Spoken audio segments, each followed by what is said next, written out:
Hello guys! Hello, this is for Gemini. Gemini, welcome dito sa aking channel, Kapalaran 888. Welcome guys! Alamin natin kung anong message, vibration, gabay energy para sa inyong lahat. I hope na makaresonate kayo dito sa channel ko. Okay, sa readings ko. Okay, first card natin, Gemini, ay The Magic of the Kohellan Droid. Okay. Caution, secrecy, and wary. So, sabi ng bara sa'yo dito, ngayong buwan ng July, kailangan mo maging cautious, kailangan mo mag-ingat, kasi posibleng marami kang matutuklasan. Matutuklasan ka na sikreto na pwedeng magdala sa'yo, Gemini, ng pain and heartaches.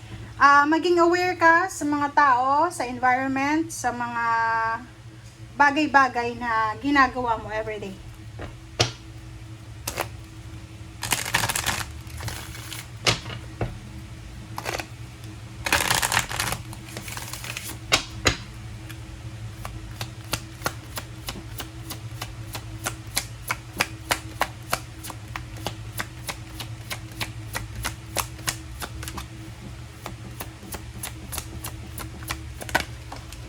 Okay, next card natin is communicating freely. Okay, so importante yung communication, Gemini.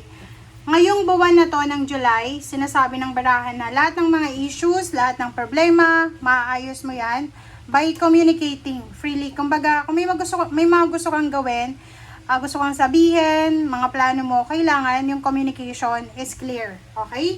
Para maiwasan yung gulo, para maiwasan yung problema, para maiwasan ang stress, make sure na nakikipag-usap tayo. Kumbaga, kailangan na klaro yung gusto natin, yung communication.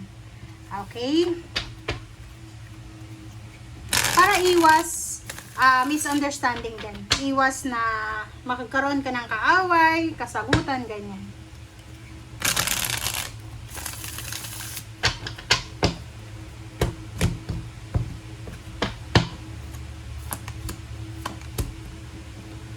Okay, Nine of Swords and the Chariot.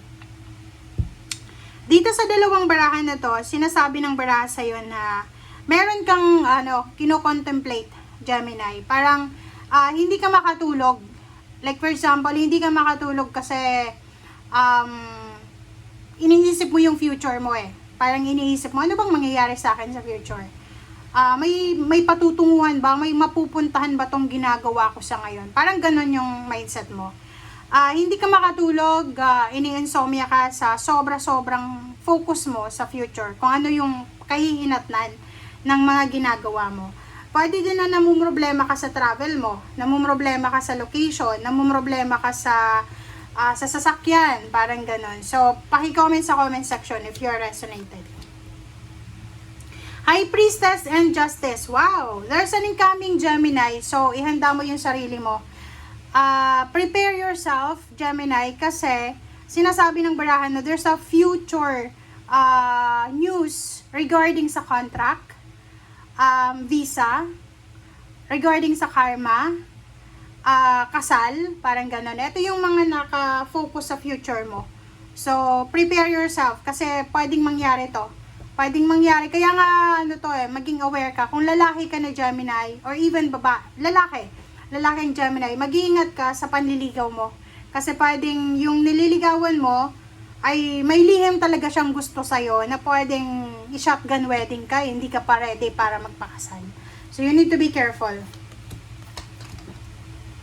Okay, next is the Emperor and the Tower. So, sinasabi ng baraha sa'yo dito, Gemini, ano man daw yan na pinagdadaanan mong tower, pwedeng yun nga, maybe yung tower mo is Nine of Swords, yung masyado kang nagko-contemplate, nag-overthink, nag-overanalyze. Sabi ng the Tower dito and the Emperor, wag kang masyadong mag-alala kasi yung mga ino-overthink mo sa ngayon, minsan wala naman yang saysay, walang patutunguhan yung overthinking na yan kasi hindi ka naman makakakuha ng solution diyan. So, sabi ng baraha, just relax, okay? Kasi sinasabi ng bara kung anong nawala sa'yo, kung ano yung wala sa'yo sa ngayon, makukuha mo yan. Magiging stable, secured, and magiging balanse ang buhay mo. Okay? Guardian of Wands, this is fire sign energy and water sign energy. So, nakikita ko sa'yo dito na meron ditong Gemini na you're planning to travel, you're planning to relocate, you're planning to move because gusto mong magkaroon ng bago sa buhay mo. Like, gusto mong mag-travel kasi hindi ka na kontento sa sweldo mo. Okay? Like, yung sweldo mo ngayon mababa lang, or gusto mong lumipat ng bahay kasi siguro nasa probinsya ka or nasa lugar ka na nasa provincial rate, parang ganun. So, gusto mong pumunta ng city kasi doon city rate eh. 'Di ba? So, yun ang nakikita ko sa'yo dito. You're more focused ngayon, Gemini, you're more focused ngayon sa finances mo kaysa sa emotion. Which is maganda yun.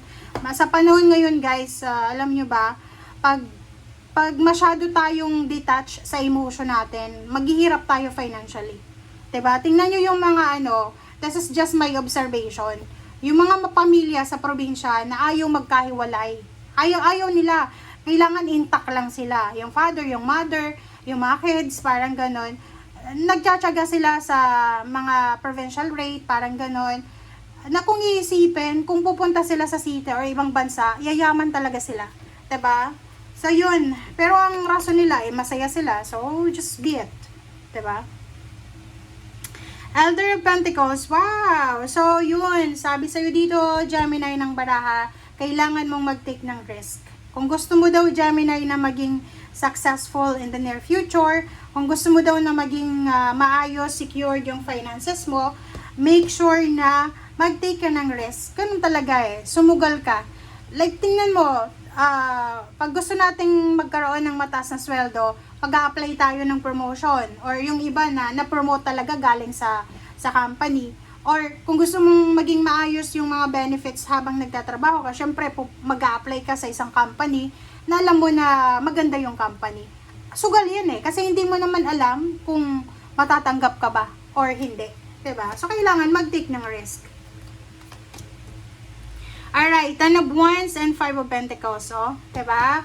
Sabi ng baraha sa'yo dito, magiging sobrang motivated, inspired, magiging sobrang hardworking ka, Gemini, ngayong buwan ng July kasi ayaw mong maghirap, ayaw mong magka-problema sa finances. Kaya, nakikita ko yung double time dito eh. Magdo-double time ka, like meron ka ng full time, tapos meron ka pang mga part-time online, or meron ka pang mga part-time sa iba, parang ganon. So, yun ang nakikita ko. Seven of Wands and Eight of Swords and the Devil. So, yun, sabi ng baraha sa'yo dito, explore.